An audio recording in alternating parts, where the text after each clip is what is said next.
Welcome back to Greater Cape Ann Highlights, a segment presented in partnership with the Greater Cape Ann Chamber of Commerce and ICAM, where we spotlight different businesses across the Greater Cape Ann region.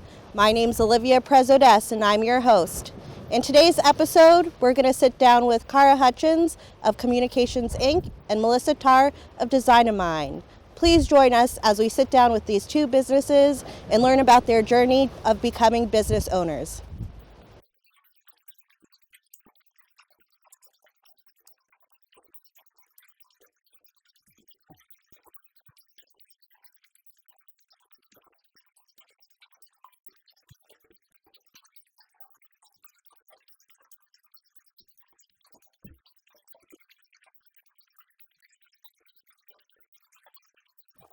Welcome, Melissa Tarr, designer and owner of Design of Mind here in Gloucester. Welcome. Thank you for being here today. Thank you, Olivia. I'm very happy to be here today. Thank you.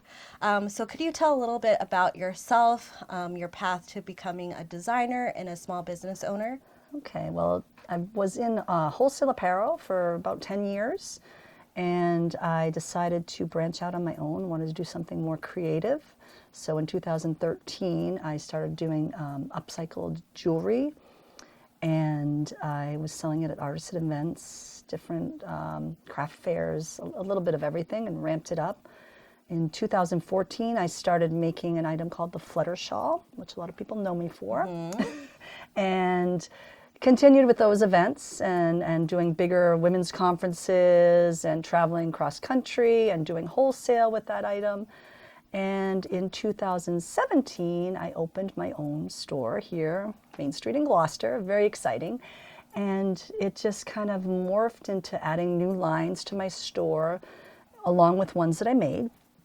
And in 2018 I started doing repurposed, upcycled jackets and shirts, which was really filling my passion. It's what I love to do. And here we are now. Today, we're just still doing a very eclectic mix of many different designers from all over the globe and things that we also make here. Wonderful. And I personally really love the custom jackets. Thank you. I'm going to have to pick one up. Could you talk a little bit about your design process?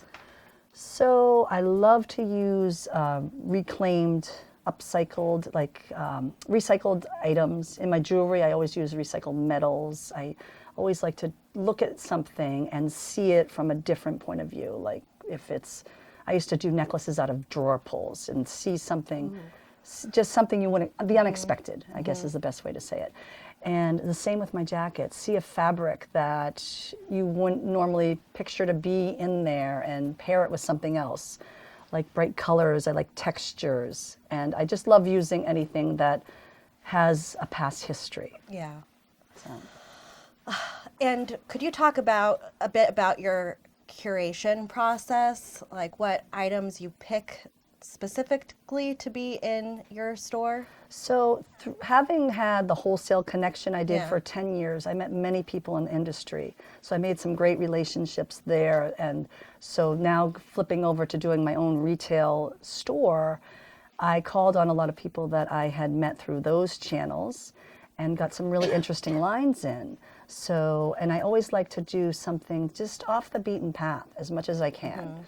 I want people to come into the store and be able to find that one-of-a-kind item that they can't find somewhere else, unique, and just very interesting. So I'm always sourcing, and even having been at the artisan fairs, and you find a lot of handmade goods that I can bring in here to also help encourage other artists too. People expect when they walk through the front door of Design of Mind? Positive energy. There's a flow in my store. People tell me about it. It's palatable. You walk in, you feel welcome. You feel a very good, welcoming vibe. You can expect to have personalized service. You can expect to find something unique in here. You can also come in for a compassionate ear. A lot of people come in and they just want to talk, and they might want to tell you about their day, and they might want to tell you about what they're going through. And we are welcome to that. And that's what it's all about, is really being in community with other people, especially having gone through the pandemic and being isolated. People come out that still have not, I haven't been in a store for how many, years. I'm like, what? So they just want to talk and that's okay. It's not really about, I say, it's not really about selling clothes. It's about the human connection we have and what we can provide or encourage in other people. And when you walk in, there's always someone there to say hello to you, ask you how you're doing. Yeah. It's very warm and inviting and very unique in here. Yes, So thank you. could you talk a little bit about what makes your business unique that maybe the community doesn't know about? So I think when you walk by my front windows or any boutique for that matter, you look in and you see, oh, well, they have this type of dress. You immediately put them in a category. Okay, they're preppy or they're classic or that's a bougie boutique. Immediately, I always change my windows frequently for people that don't end up walking in. So they know we are not about one style. We like to outfit the mother, the daughter, the granddaughter. So from ages 18 to 80, they can all find a little something that speaks to them, that they're like, oh, this is really cool. So we're not put in a box. But because of that, you have to come in here with an open mind and be able to spend time, because I don't buy really deep in my lines. I like to have one-of-a-kind pieces, and you'll get that beautiful vegan green leather jacket, and I have one of them. So people like it. It's like finding a little treasure. Yes. So they have to hunt a little bit. Yes. So if you're coming in to run in and run out, people that know the store know where to go. But if you're just new in here saying, I just need a pair of black leggings, yes, we do have those, but there is so much more. And you have to really peruse it and take your time. And the art and design that you put into your space here is also very colorful, and we keep on saying unique, but how did you decide the vibe of the business? Well, so it's kind of like me. I'm not one style. It's colorful. It's like I don't want to commit to anything. I bounce around. So, oh, this is the trend this week, and then we're going to do this, and it's like it's constantly evolving, changes, and we do floor moves often too, because we're always, oh, well, this looks good over here, and it's very. I like to think bohemian, but then I have other parts of it which are not. I love to bring in pieces of furniture, painting. Like I just like to dabble in a lot of different things. So that's really kind of speaks to me. Yep, it definitely does. And why Gloucester? What made you open a business in Gloucester and specifically Main Street? Well, obviously I'm a longtime resident of Gloucester. I love my island. I'm inspired by the beauty of Cape Ann, and it was just very kismet that this space became available. It was actually the space where I did my very first show at the Sidewalk Bazaar, selling jewelry right in front of this store. And I peeked my head in the windows and said, wow, and it was an artist studio at the time. And I said, wow, what a really cool space. Maybe someday I'll have a store like that. And it just turned out it became available 3-4 years later, and was meant to be. So it was an energy that was drawing me here. So yeah, it's definitely a wonderful place to live, to work, to visit. For a woman looking to start their own business, what advice would you give? Be passionate. Be passionate about what you're doing, because to own your own business, it's a big commitment. It's 7 days a week, 12+ hour days. You live, eat, and sleep your business. So if it's not something that you're passionate about, then it's going to take its toll. Looking around your business, you have a lot of items. I know this is probably going to be a hard question to pick your favorite, but if you had to pick your favorite, item that either you designed or that you carry. Well, I'm partial to my own designs, obviously, because that's where. So I have to always show people my flutter shawl. It's what started my business. I said I wouldn't even have a storefront if it wasn't for this product. So that would be my favorite, or my custom jackets. And I now have ideas for new lines that I'm going forward with. But that would be my favorite, because I feel like I owe my success in having a brick and mortar store to that product. I really do. And the flutter shawl is very unique. To repeat that word again, and you can wear it many different ways. More than 10 different ways, and I've traveled all over the country selling it as that and demoing it, and I keep thinking, oh, well, it's peaked, it's going to end. Then there's people that have never even heard of it. They come in and they're like, oh my God, this is the greatest thing. So it's fun. It's fun. Yeah. So I still probably one of the #1 selling products in my store. Yeah. Oh, my jackets. Yeah. Well, excellent. And there's a lot of businesses that on Main Street here, but in the greater KPN community, is there any businesses that you personally are inspired by? Well, yes. One I would say, because I like to see when people can pivot. And if anything, the pandemic has taught us how to do that. Like you have to, all right, now what do we do? Okay, this is all changed. The whole thing has changed. What are we going to do? The Blue Collar Lobster Company, I think they've done a fantastic job at bringing in young people, using it, pairing with Wicked Tuna, bringing people to Gloucester.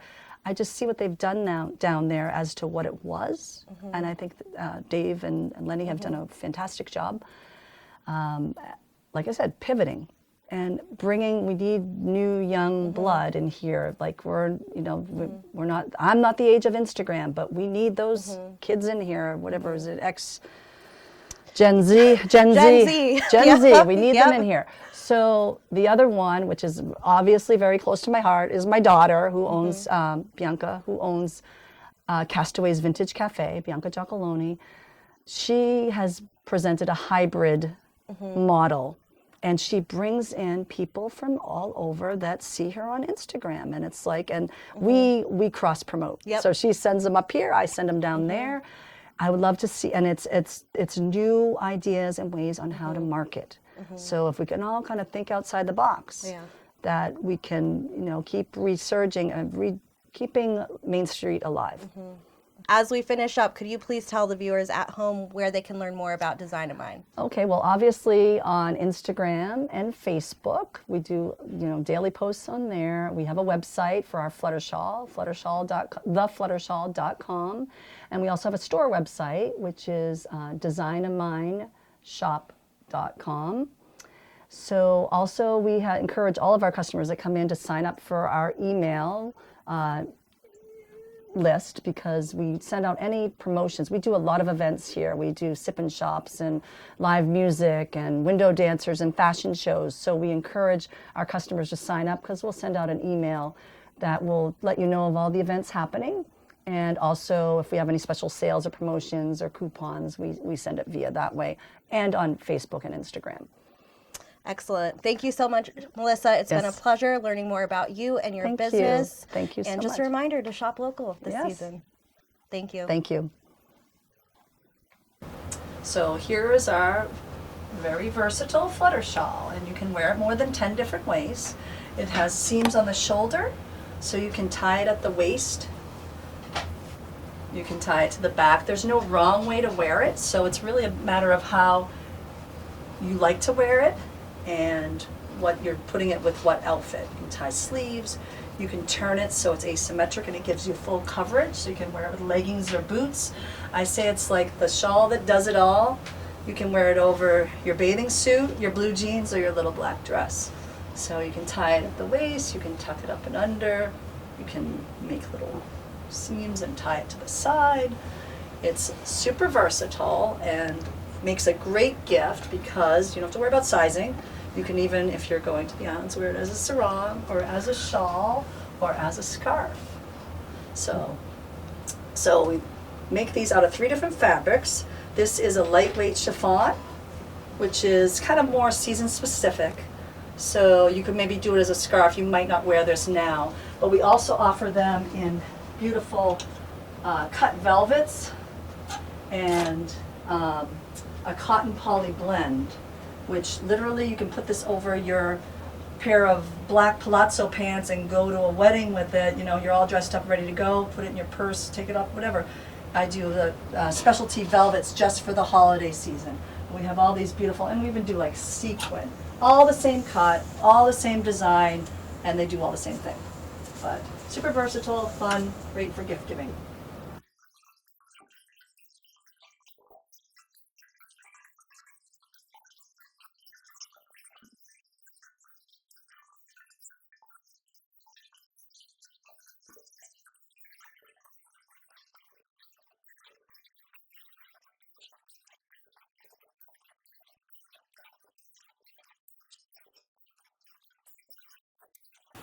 Welcome. We are here today with Cara Hutchins. Welcome, Cara. Thank you very much. I'm delighted to be here. Delighted to have you. Thank you.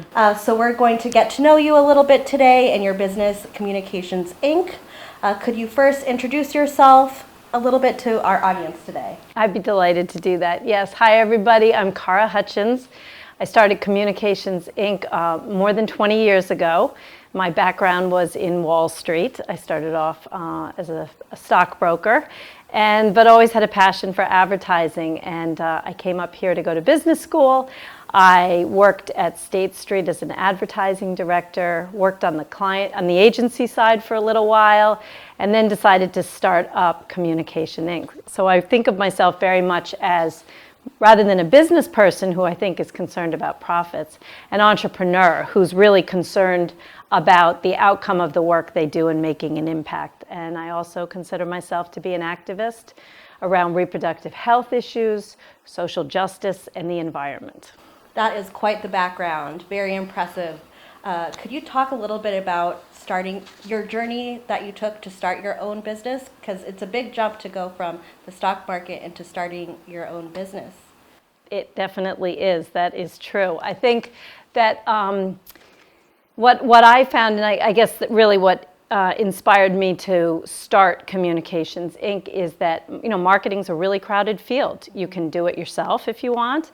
Or you can hire a very big agency, and there are a lot of different options within that. And I also noticed that the world was changing quickly, it was getting very noisy, and that for a lot of organizations, finding a marketing partner was hard. They could cobble it together by hiring a website designer or doing things that were very project-based.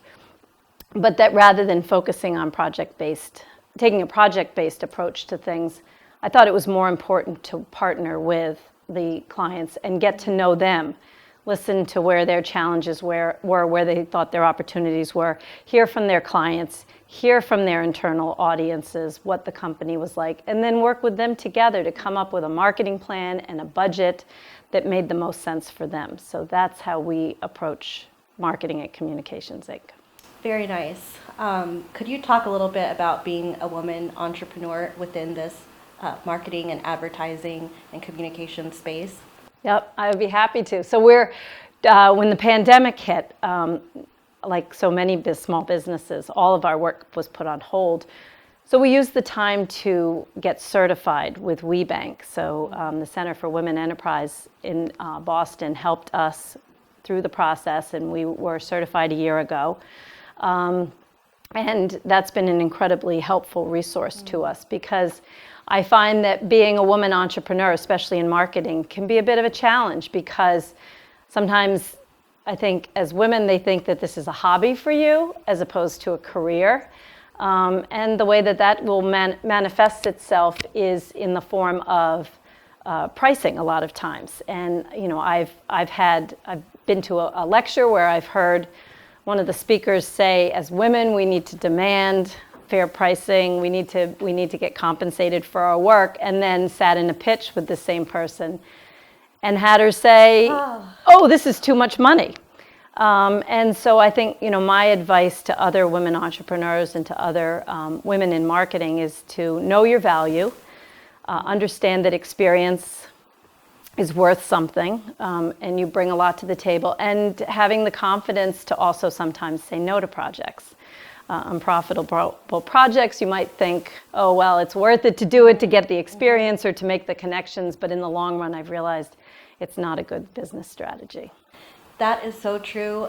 As a woman, it can be hard to say no in the professional space, but you have to know your limits, and you want to put, as much as you can to be, have a successful job. So having to say no is pretty tough. I think it's hard as women to say no. Yes, I think we do tend to say yes or bite off more things than we can choose. And the way that we've balanced it at Communications Inc. is that we do some pro bono work for organizations. We are a mission-driven organization, so our client roster is made up of organizations that are in alignment with our values. And then there are opportunities where we will, if we have some extra capacity, help out on a pro bono basis. What aspect of your work are you most passionate about? That is a great question. And I have to say, without hesitation, it's what we call our deep dive. And the deep dive is where we meet our clients for the first time. And it's really grounded in strategic marketing work. And what we do is, we're intentional listeners. We ask questions.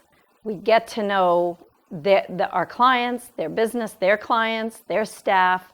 And we use that knowledge that we gain to really actually coach the leaders of those organizations, the CEOs, the CMOs, the entrepreneurs, with that outside perspective, but that deep knowledge that we have and a shared interest in their success, to empower them to grow intentionally as opposed to accidentally, and to consider the opportunities they have, and to use that exercise as a way to maximize their budgets, be very intentional in what they're saying, where they're saying it, how they're saying it, and I find it a very energizing process for them, because we all know you get into a bit of a rut with your daily job, and to have somebody come in with that fresh perspective as an ally who's committed to your success is really eye-opening. And the feedback we get after the deep dive is that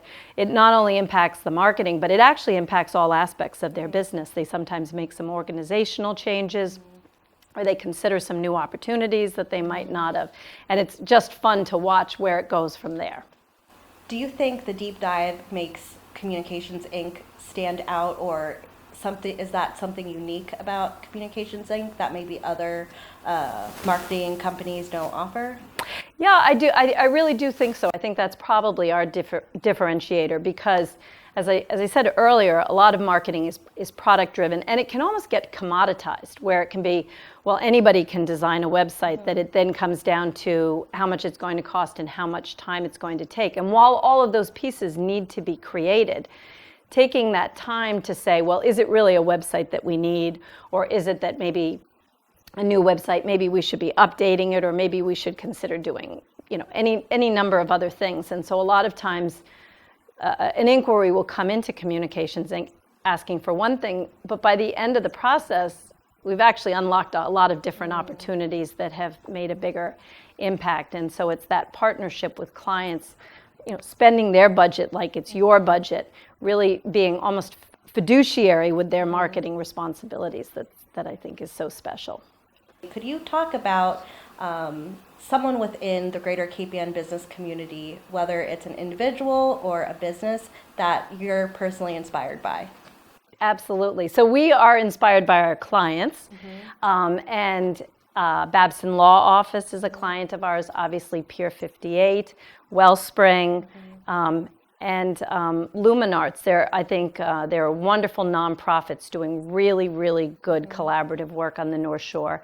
We're also inspired by our collaborators. Herman Diesla is on the chamber. I think he might even be on the board now. He just joined our board. He's wonderful. Diesla Media. Yep. Yes, and so we've worked with him. I met him, and actually Steve Filosa is a board member through Prep at Pingree.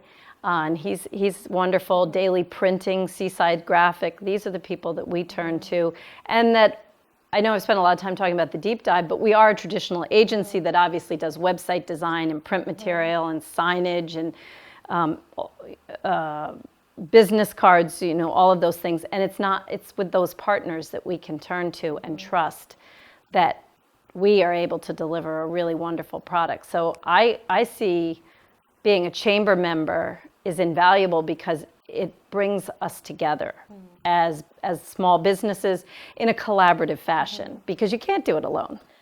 Is there anything new with your business coming up this year that you'd like to share? Sure, I'd be delighted to.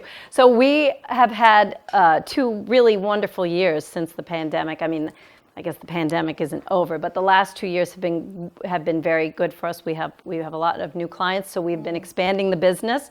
So it's been onboarding new creatives for us and building a strong team, because in advertising and marketing, a good team is absolutely critical, because we're bouncing ideas off each other. So it's integrating this new team in to Communications Inc. And we work in a hybrid format. So sometimes we're together and sometimes we're apart. So building that team is very important. And we're not really adding anything new. As the owner, I am interested in really digging into the strategic piece. So I find that we can absolutely do a website or print business cards for a client, but that's where I think the clients see the greatest value. That I was reading a statistic the other day that Starbucks is, we all know them for their coffee, right? But it only accounts for 63% of their sales. Wow. Isn't that interesting? Wow, yes.